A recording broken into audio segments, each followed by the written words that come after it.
Welcome back. Hey guys, guess what? Thank you.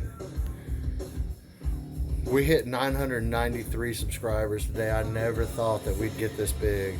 I mean, that's awesome. Thanks. Thank you. Seriously, I can't believe it. I'm glad I'm not the only one that's interested in things like this. You know? I think it's fantastic that you guys keep it so professional. I mean, as long as you stay professional, I can stay classy, and that makes it so much easier and nicer for me. You know, I think we pretty well weed out the keyboard commandos and the evil naysayers and the critics and everybody that just doesn't really have anything to contribute. You know, they're just in their mind better, but can't prove it. You know what I'm talking about. But that's not us, man. That's not us. So I just wanted to tell you, love you, mean it. Thank you, man. I'm not really going anywhere. I'm just going, you know? That's kind of what we're doing here. But, hey, big shout out to all my subscribers, man. Love you, mean it. Y'all keep me going, man, really. I mean, otherwise I'd just be talking to a wall. Who knows? I might do it anyways just to share the information and get it all out there. But it's evolving, you know, and it's pretty neat. Sean? No. You're still in my cool book, man. There's going to maybe be some naysayers that are going to say, oh, that doesn't make sense. Okay, so vinegar, it's acidic, right? It's an acid, right? Right? Nah. Actually, apple cider vinegar is, well, it's a acetic acid that's in vinegar, and it's created by a double fermentation process, so it's actually fermented, yeah, but not in the sense of alcohol or kombucha or things like that. Actually, yes it is. It's fermented. It's a different process, but it produces kind of the same results. But in this particular application, okay, apple cider vinegar. So why would you pour vinegar on a chemical burn? There's acid, but like lye, for example. If you saw my soap making video, you saw me with the white vinegar, and I'm telling you, it was instant pain relief. So why would you pour acid on an acid? Is that like fighting fire with fire? No, it's not.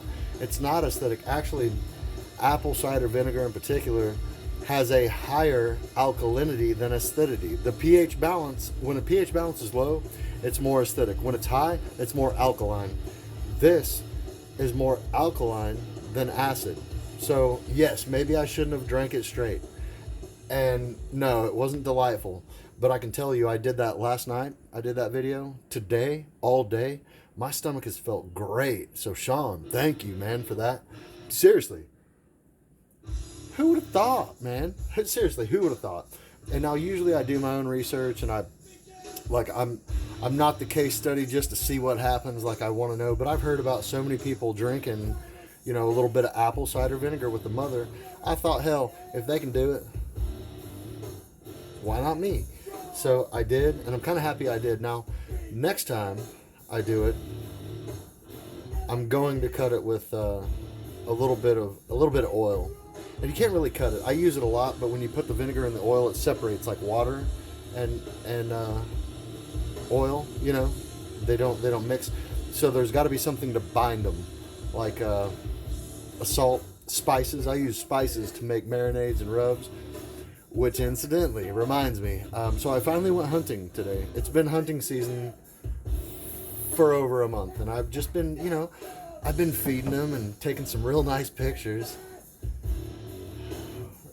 But I finally got out today, and it was good. It was fun. It was nice. It was rejuvenating. This evening I was guaranteed to get one, but two bucks met up, and they were getting it on. They were fighting. They were behind the tree line where I couldn't see them, but I mean, it was just antlers and grunts. And I kept seeing this little 6-point, and I say little 6-point. He ain't little. He's big in terms of deer, but not my terms. So I was wondering, why is he only available in daylight hours? Like, where does he go at night? There's got to be a dominant buck that owns the night. Well, I guess he showed up tonight, so maybe I should have stayed out, but you know, I follow the law, so 30 minutes after sundown, I'm not risking it, man.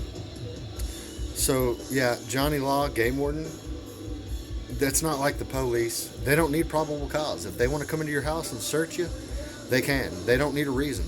They can do it because they don't like your face.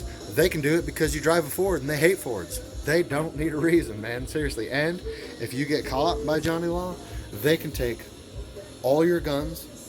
If you're caught poaching, shooting out of your vehicle, yeah, they'll take that too. And you'll never hunt again in that state. And the fines are tremendous. I'm talking like thousands of dollars, depending on how heinous your crime is now.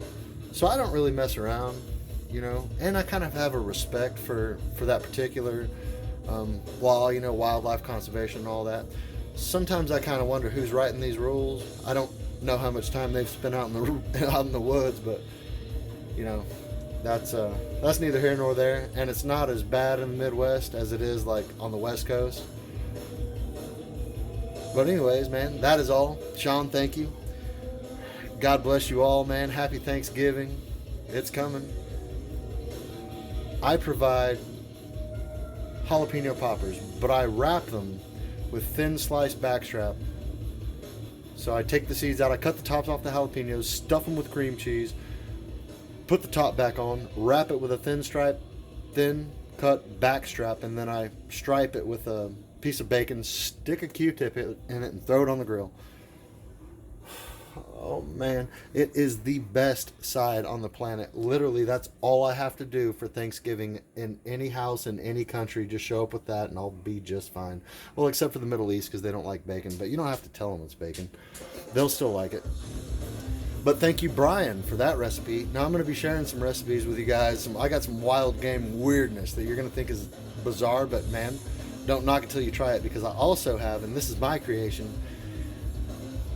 habanero pineapple venison chili, and I cut the meat with wild hog, and oh boy, it's terrible. It's terrible. It's the most terrible thing, because you can eat a damn crock pot full of it. It's